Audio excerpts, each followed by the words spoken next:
Chapter 16, The True Nature of the Illuminati Doctrine. What I have to say is this: the Illuminati doctrine is a paradigm. That is, it's a pattern of thought.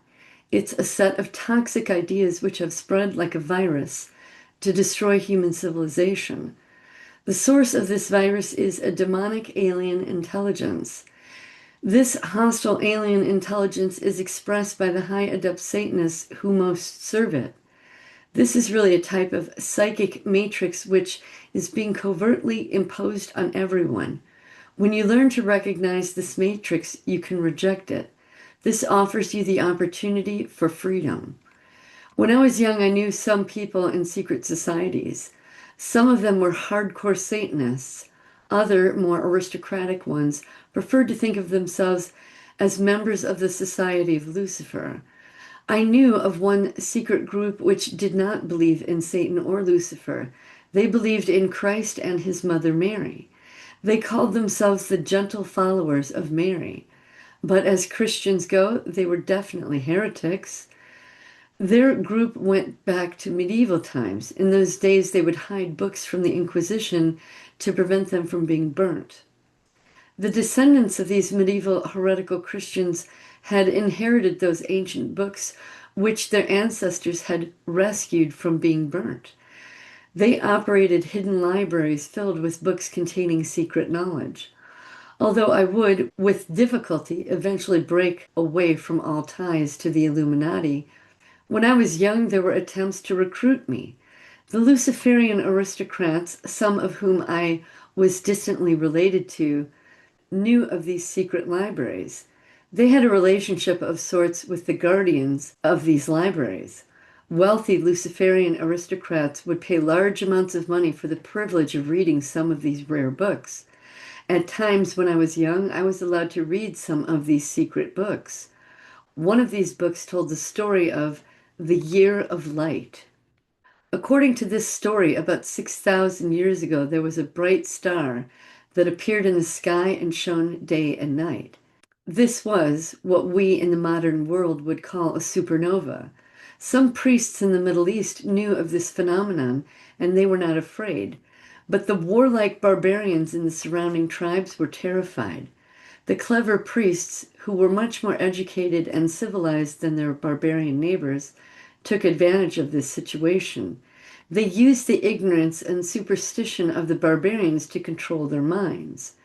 The priests told the barbarians that the star was a sign from the sky gods in the heaven. The priests said that their head priest was really a sky god come down to earth. So the superstitious barbarians all bowed down and worshipped him as a god. Thus he became the first of the god kings. Eventually, the supernova burnt out, but a civilization remained. The God King was wise and created an organized society with agriculture, religion, soldiers, scribes, and laws. The people prospered and lived in peace. So began the age of Lucifer. You remember the legend of Lucifer, the fallen angel who was jealous of the one true God of creation?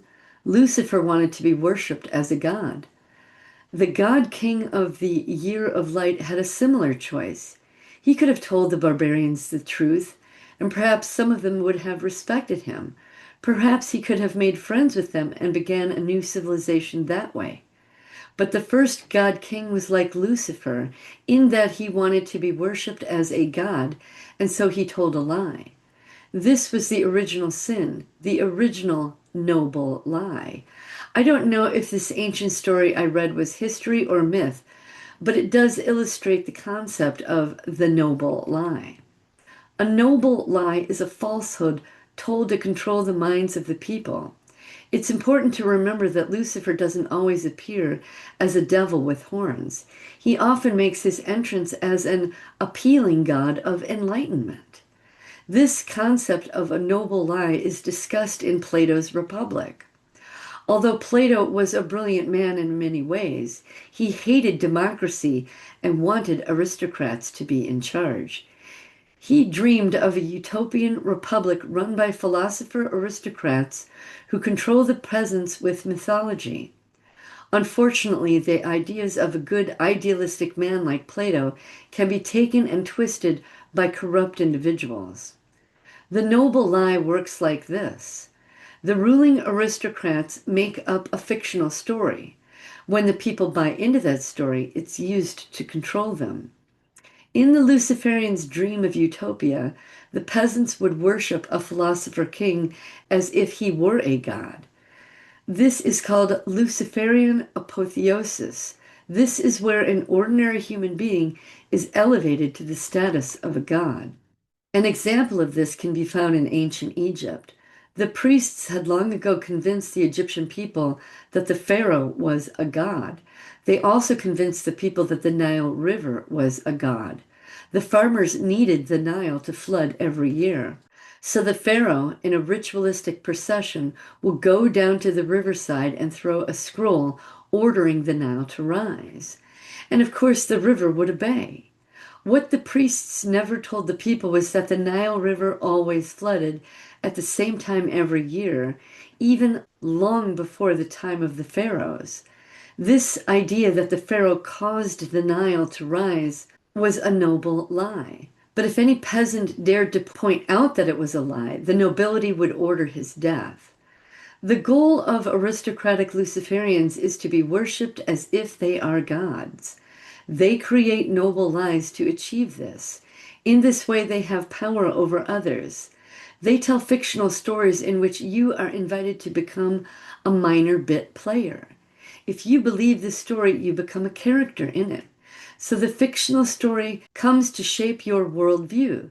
This is how you become disassociated from the real world. Unfortunately, at this time, most of the people are walking around with a belief system which is based on such lies. Most people in this modern world are mind controlled to varying degrees. The whole story of the so-called 9/11 terror attack is a noble lie. Rich Winkle, the founder of the thoughtcrimeradio.net, has a degree in physics. Years ago, he told me that physics can be used to prove that the Twin Towers and Building 7 in the World Trade Center were brought down by controlled demolition. When I first heard this, I found it hard to believe. But if you are honest in your thinking and you do enough research, you have to come to the conclusion that this was controlled demolition. Simply consider Building 7. It was not hit with a plane. It wasn't knocked down by the collapse of the Twin Towers. Yet it fell down in a uniform fashion at near the speed of gravity directly onto its own foundation.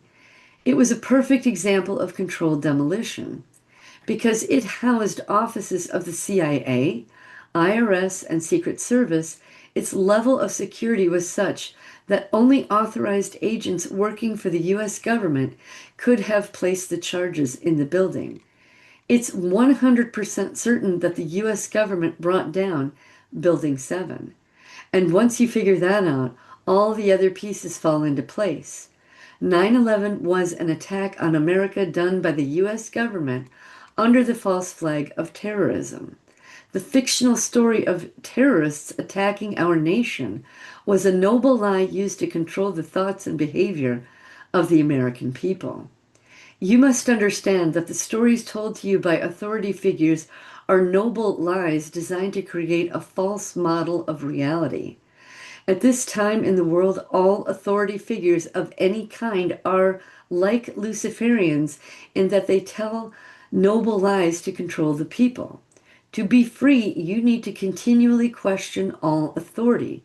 This is true even of Christianity. Although I have personally found wisdom in Christian teachings, it isn't lost on me that some Christian leaders use falsehoods and distortions to control their flock. This is also true of many other religions and even non-religious philosophies. It's a creative act to tell the truth, but there's nothing creative about telling a lie. It's a destructive act. Truth-telling is healing. Falsehood creates sickness. Common truth is the cure for noble lies. But there is some risk in being a truth teller, so telling common truths to destroy noble lies does take some courage. To understand what's going on, you have to realize this. Above your local government is the state government. Above the state government is the federal government. Above the federal government is the Illuminati. Through various financial and corporate institutions, the Illuminati control the world while remaining invisible. This is what the politicians are actually referring to when they talk about the New World Order. Throughout history, there have always been rare individuals who have seen through the noble lies and tried to free the people from them. Through the veil of lost history and religious mythology, it's hard to tell who the historical Moses really was.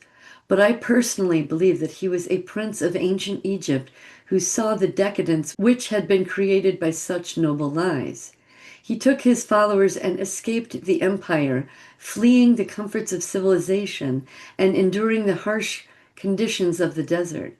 In doing this, they were able to find an authentic spirituality which didn't rely on noble lies. However, after centuries of struggle, when the Hebrew people were taken into Babylonian captivity, there they were reprogrammed into a new version of Luciferian noble lies. Not all of the wisdom of spiritual revolution led by Moses could be destroyed, but his radical ideas were altered and tamed. And today the nation of Israel, like the United States, is a puppet state of the Illuminati. As ancient Egypt slowly sank into decadence, it spread Luciferian philosophy to other nations. Throughout ancient Rome and Greece, there were institutions known as mystery schools. Everyone knew that these mystery schools existed, yet for the average peasant, the knowledge taught there was kept a mystery. Only the ruling aristocrats were allowed to attend such schools, and they were sworn to secrecy. These aristocrats were trained with a combination of useful education and methodical indoctrination. Ritualized torture, sleep deprivation, and drugs were used to program the minds of the students. Often these bizarre rituals involved the invoking of daemons. These were believed to be supernatural spirits which brought wisdom to the student. However, the word daemon is a variant of the word demon. The aristocrats were better educated than the peasants, but they were also brainwashed by their mystery cults. Often they acted as if they were demon-possessed. This mind control made them feel separate and superior to the masses. The aristocrats were socialized so that they thought of the peasants as being beneath them. The more kindly aristocrats thought of the peasants as children to be kept busy and controlled. The crueler aristocrats thought of the peasants as cattle to be driven in herds and sometimes slaughtered. This is how the cult of aristocracy was created. But there were different types of mystery schools, and none of them had absolute control. They kept each other's secrets, but fought amongst themselves for power. The historical Jesus Christ came along as a challenge to the materialism and violence of the Roman Empire. He also challenged the false-based dogma of the pre-Christian religious institutions. He was really challenging ancient Satanism. When the Romans found that they could not destroy his liberation movement, they learned to influence it from within. Certain sun-worshipping mystery schools, such as the cult of Apollo and others, were able to hijack the growing Christian movement. The state religion of Rome became a form of monotheistic Christianity, which was really a fusion of Christ's teaching along with certain sun-worshipping rituals and beliefs. Nonetheless, the power of Christ's teachings transformed Western civilization. In pre-Christian Rome, there was widespread human sacrifice in the Roman games. Animal sacrifice was the norm in both pagan and Hebrew practices. But the newly converted Christians came to believe that Christ's sacrifice on the cross made all other blood sacrifices unnecessary. After the time of Christ, human and animal sacrifice continued on in satanic secret societies. But it is important to note that after Christ, all public blood sacrifice ended in Western religions, and society became more benevolent in other ways. Christ was the bringer of Western civilization, so it is well that we measure our years by his birth on May 20th, 1 AD. The Byzantine Empire was less decadent and less oppressive than the pagan Roman Empire. Yet when Christianity did take over the Roman Empire, the pagan mystery schools had to go underground. However, they never really disappeared. They are still here today in a new form. Eventually, they became secret societies in Europe. However, none of these secret societies had absolute power. Although they agreed to keep each other's secret teachings from the peasants, they also fought with each other for power. Eventually, many became branches of the Illuminati world system. By the time of the 8th and 9th centuries, a cult of hardcore Satanists were able to infiltrate the Holy Roman Church. All of the witch hunts and heretic persecutions were really satanic blood rituals performed in public. In other words, the witch hunters, the crusaders, and the Inquisition were never really led by Christians. They were all really led by Satanists pretending to be Christians. If you have trouble taking this in, consider this one fact. In Latin, the title Vicarius Filii Dei, Vicar of God, is used to address the Pope. Some Latin letters also represent Roman numerals.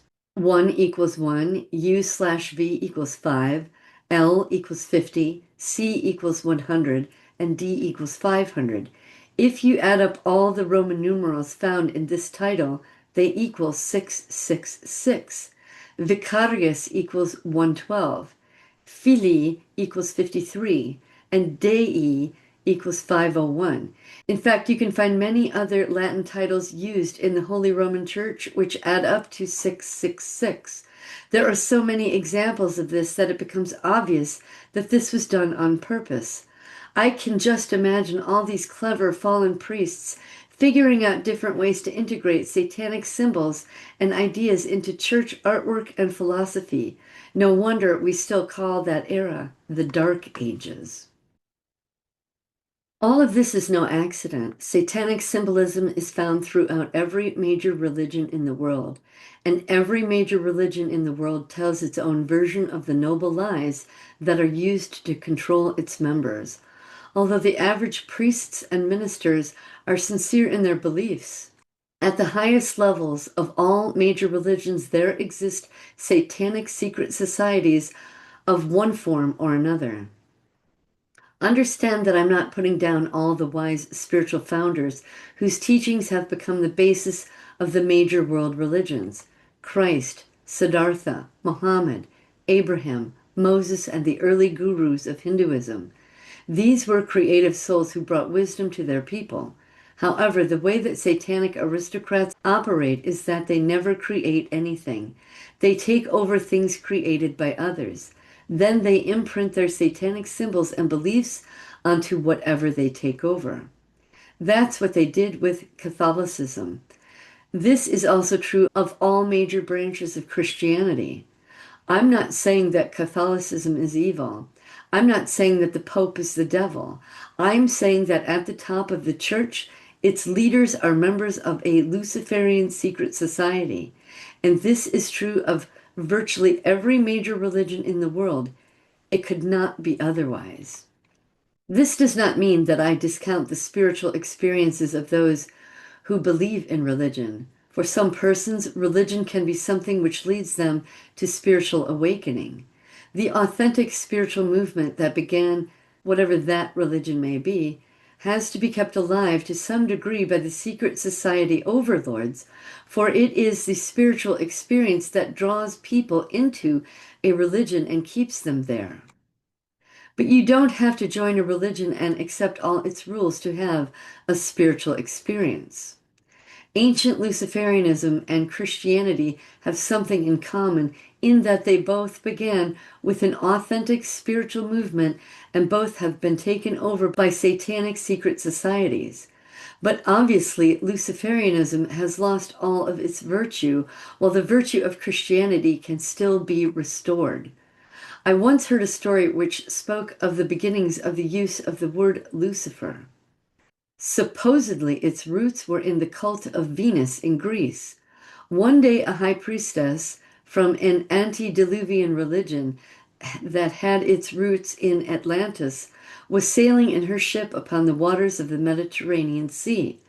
A storm came and sunk the ship. All her followers were drowned except for her. She clung to wreckage from the ship and floated for a day until the wood became waterlogged. Then, being a strong swimmer, she swam to a distantly seen shore. As she swam, she removed all of her clothing. Finally, she made it to shore at a spot where a group of people were cooking fish over a fire. They did not observe her arrival, but when they turned to find her standing naked on the beach, they were stunned by her statuesque figure.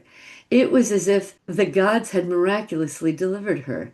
She had nothing with her but her knowledge of ancient spiritual teachings in her memory. But with these, she created a new religion. This was a religion of love and enlightenment. This was the cult of Venus.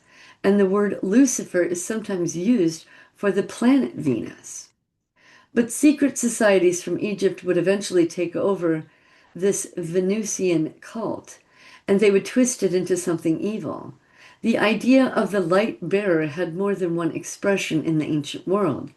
In ancient times, it could refer to the false enlightenment of the mystery schools, or it could refer to an authentic experience of enlightenment. The Greek word Lucifer simply referred to the morning star of Venus. So the word Lucifer was not originally a word associated with evil. And the five-pointed star associated with Venus was not originally associated with evil. But all good religions can become twisted by the hands of Satan. During the Dark Ages, the Christian church became a force of needless violence and oppression. It's difficult to see Christ's biblical teachings of love in the actions of the Christian church during that era. And this is because satanic secret societies had taken over the Christian church by that time. The Christian witch hunts went on for centuries in Europe and still go on in some parts of Africa. Whenever a Christian fanatic has burnt a witch or heretic at the stake, he has actually been practicing Satanism under the guise of Christian fanaticism. This is because at the top of virtually all authoritative religious institutions, there is the hidden hand of satanic secret societies. The rule of these secret societies over Christian institutions is evil, but the essential teachings of Christ are good. Although their rule at the present time is not absolute, secret societies dominate the world. Secret societies had the banks, the corporations, the news media, the universities, religions, the major nonprofit organizations, as well as the governments. Throughout history, there has been a type of odd balance of power between the secret societies. As long as no one secret society was all powerful, none of the secret societies could afford to be too toxic. At times, there have been those secret societies who have challenged this balance of power. Using Alexander the Great as their frontman, an Egyptian mystery school came close to dominating much of the known world. But fortunately, with the death of Alexander, their absolute domination was thwarted. The fact that no one cult came to dominate them all was the only thing that kept these ancient mystery schools from having absolute power. And the diversity of secret societies in medieval Europe kept any one Luciferian group from having absolute power. However, in the present day, the Illuminati leaders dream of succeeding where Alexander the Great failed. On May 1st, 1776, Adam Weishaupt founded an organization which would become known as the Illuminati. It would become exposed and officially disbanded, but then reorganized in secret. The reorganized Illuminati was headed by the powerful Rothschild banking family. They started off infiltrating Freemasonry in a systematic way. By the end of the Civil War, Freemasonry in the USA was dominated by the Illuminati. Over time, the Illuminati has organized many of the other secret societies around the world into an invisible government, global government. This global government is not all powerful, but it is more powerful than any other government in the history of the world.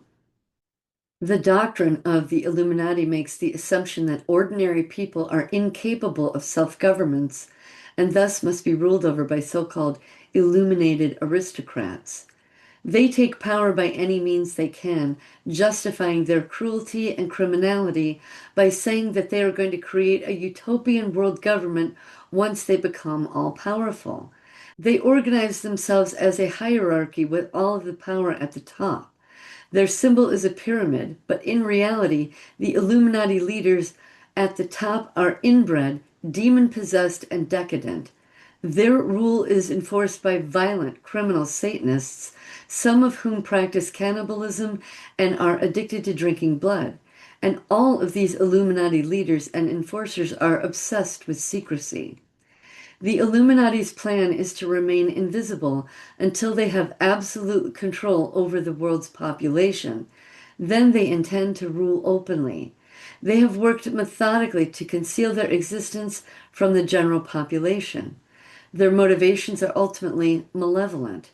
The Illuminati's present plan calls for a depopulation agenda, which would eliminate more than 6.5 billion people. The survivors of this Holocaust would then become brainwashed slaves. Only then does the Illuminati intend to reveal its existence to the public, who by at that time will be completely beaten down into submission. However, until they have this type of absolute power, they must operate from the shadows and manipulate the population covertly. Their primary way of doing this is through mass media manipulation.